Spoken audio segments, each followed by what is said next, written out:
Hello YouTube, so I'm back with the second tutorial in the series, and today we're going to be going over the basics of variables. Okay, so let's get started. So let's create a new file like we did last time, and speaking of that, if you haven't seen my first video, Hello World, go ahead and check that out in the same playlist. It'll help make more sense of it and get the basics of compiling and running if you're not sure how to do that. Okay, but now we're going to start with variables, so I'm just going to call it variables.cpp. And as with before, again, don't focus too much on the specifics, but we need iostream for input-output, using namespace std for the standard, or using the standard namespace for things like cout. We're going to do int main, not int argc, pointer argv. Okay, so this will be like the basic shell that you set up for all different int main, especially when you're just running a single function like we currently are.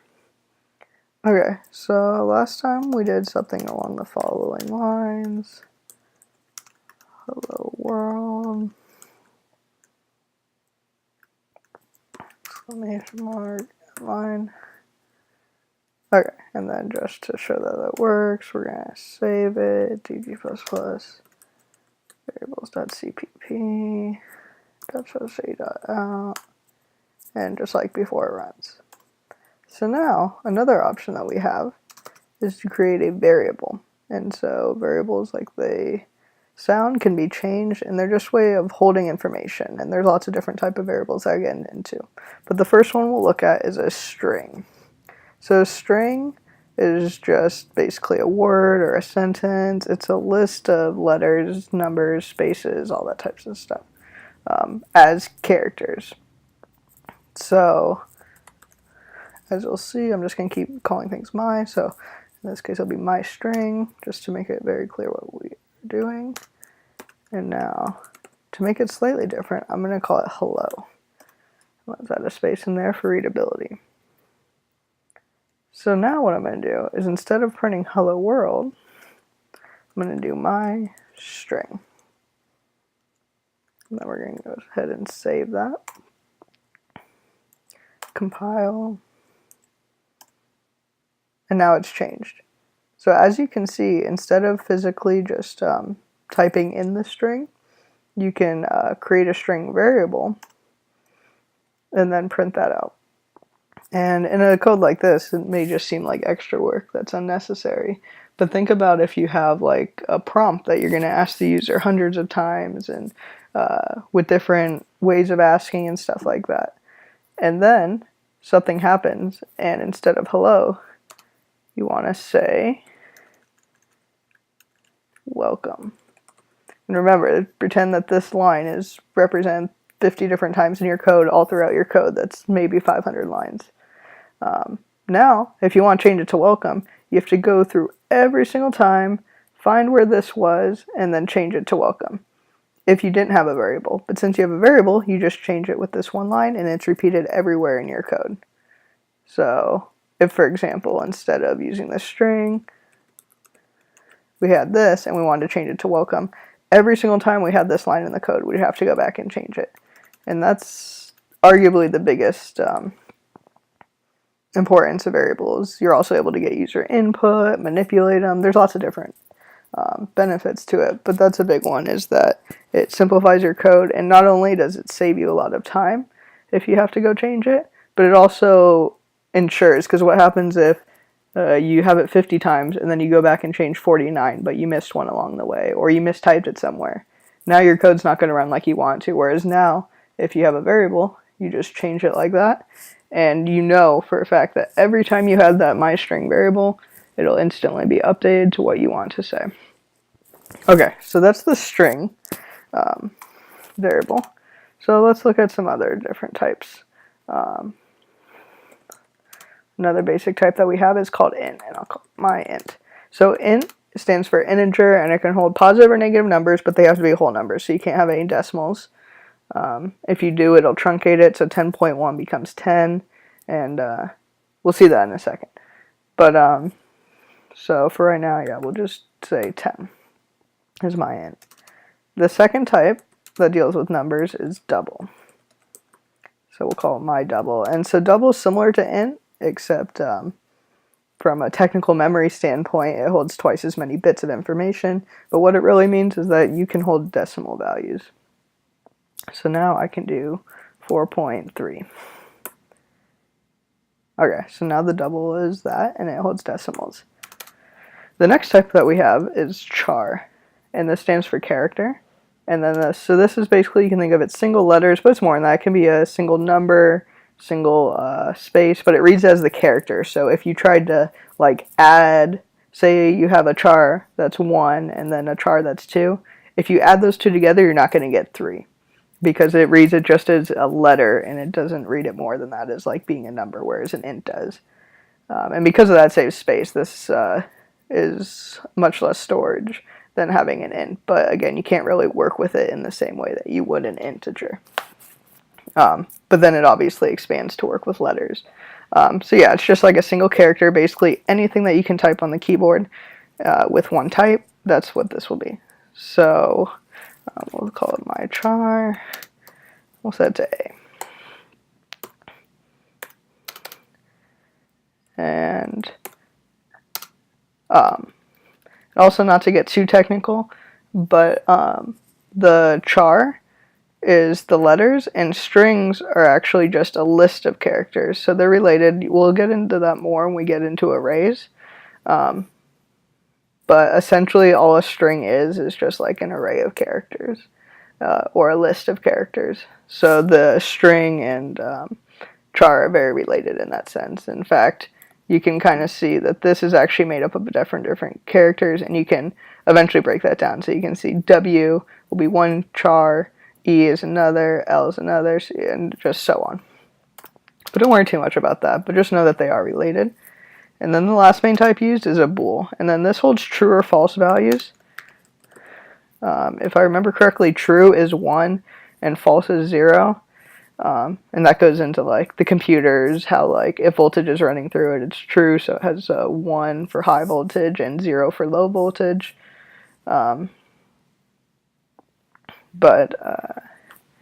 Yeah, so bools can hold true or false, and they're good for like when you're checking like if something's true or false, and you just need to only store those for stuff like statements like if true, then run this type of code, otherwise run this type of code. And that's a bool.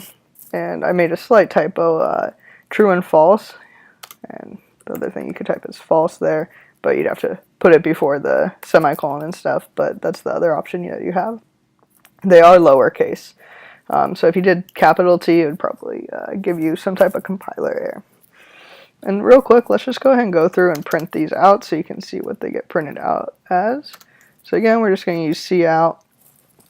And another quick Vim tool, if you hit escape and then shift D, it deletes a line, and that's like a quick way to save stuff, and it'll make your life a lot quicker. And you'll notice there's like a million Vim commands that you can look up, but there's definitely some that are used more than others, and that's one. So I'm going to do int my int and line. And as I was talking in the last video, you can see how these are like the plus symbols. So I want to go to cout, and then I want to also print this word or this string. And then I also want to, after that, print out my int value. And then I want to do an end line to go to the next line. And then another good Vim command is hit shift:"y, and that copies a line. And then if you hit escape and then shift P, that'll print out the line. We can go ahead and keep doing that a few times because we can just reuse this and make our typing life a little faster. So then my double.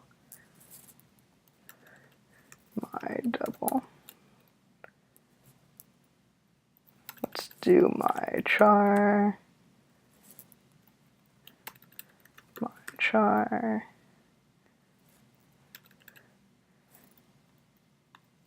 whoops, I forgot to this one the name. So my bool.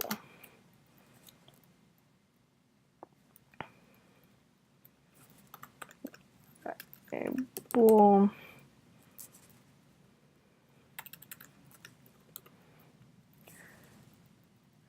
Okay, so let's go ahead and compile this and run it.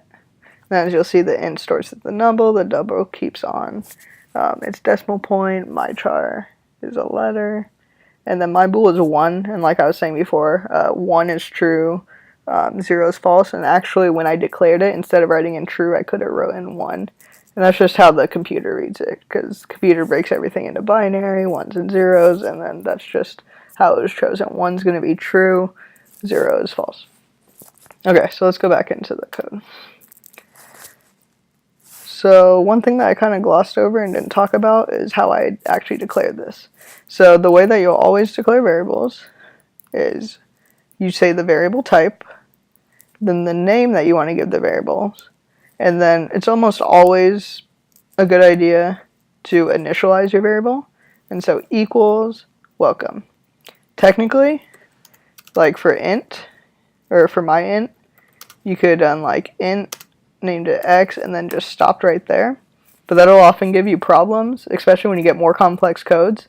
What happens if you try to print x right now is unknown because there's some random garbage value, because all it did is assign x to some random point in memory. So it's always a good idea to initialize it. Usually ints are 0, doubles will be 0.0, chars will be like the empty char, booleans false, and then strings, just like empty string. And different classes and stuff might have you initialize in different ways, but you almost always want to initialize a variable just in case you print it or try to use that variable before it's used. Then your code won't completely crash. It'll just give you weird output, which helps you kind of work backwards. Okay, so another thing I want to touch on is how like some of the data types work together. So first thing with variables, what's nice is you can change them later in your program. So my double, notice I'm not redeclaring it, so I don't retype the name double to say what type it is. I just say my double, and now let's make it 2.1. I'm going to go ahead and just copy this line right here. And again, if you don't feel comfortable with the vim commands, you could just retype it out, and it'll work exactly the same. So I changed the double to 2.1, and now let's go ahead and rerun it. 2 plus 1. Out. And so now you'll see that my double started as 4.3 and then changed to 2.1. So variables can be updated over time, like their name suggests, they're variable. And then one last thing I wanted to show before I'm done with the intro to variables is what I was talking about with truncation for ints and how it deals with decimals. So let's do something where we set my int equal to my double. Okay, so what this means is I want to take the value of my double, which is at this point 2.1, and store it in my int. And they're different data types, but C++ will allow us to do this.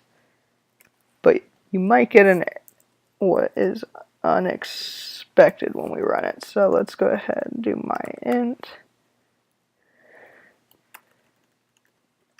And some people right now may be thinking, oh, it changes the int to also store decimals, or it might round or do some weird stuff. And let's